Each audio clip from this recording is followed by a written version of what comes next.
سلامونه او احترامات مو منئ ښه راغلاست. دا هم د نن ورځې مهم خبرونه. طالب پلاوي د ملګرو ملتونو د سرمنشي له ځانګړي استازي او یوناما مشر سره په بیلابیلو موضوعاتو خبرې کړې دي. امریکا، ناټو، پاکستان، بیلابیلو هیوادونو او اشخاصو د مذاکراتو پر کړنلارې د رامنځته شوي توافق هرکلی کړی دی. فنلنډ په افغانستان کې د خپلو عسکرو کمولو اعلان وکړ. طالبان وایي تیره اونۍ دولتي ځواکونو پر ملکیانو 6 بریدونه کړي چې له کبله یې 68 تنه ملکیان وژل شوي دي. استرالیایي رسنیو په افغانستان کې د جنگي جنایاتو له کبله د لوړپوړو چارواکو محاکمه غوښتې.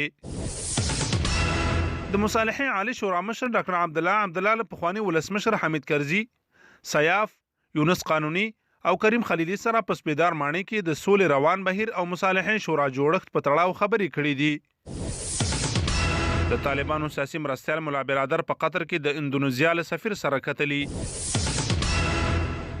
د بشري حقونو اتیا بنسټونو له بایډن څخه غوښتي چې د یمن جګړې ملاتړ ته د پای ټکی کېږدي.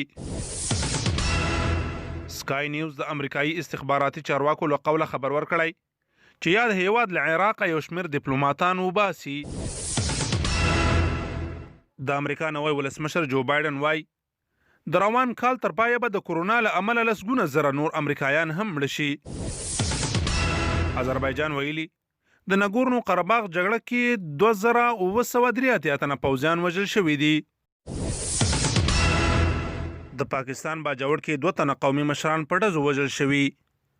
د خبرونو پای.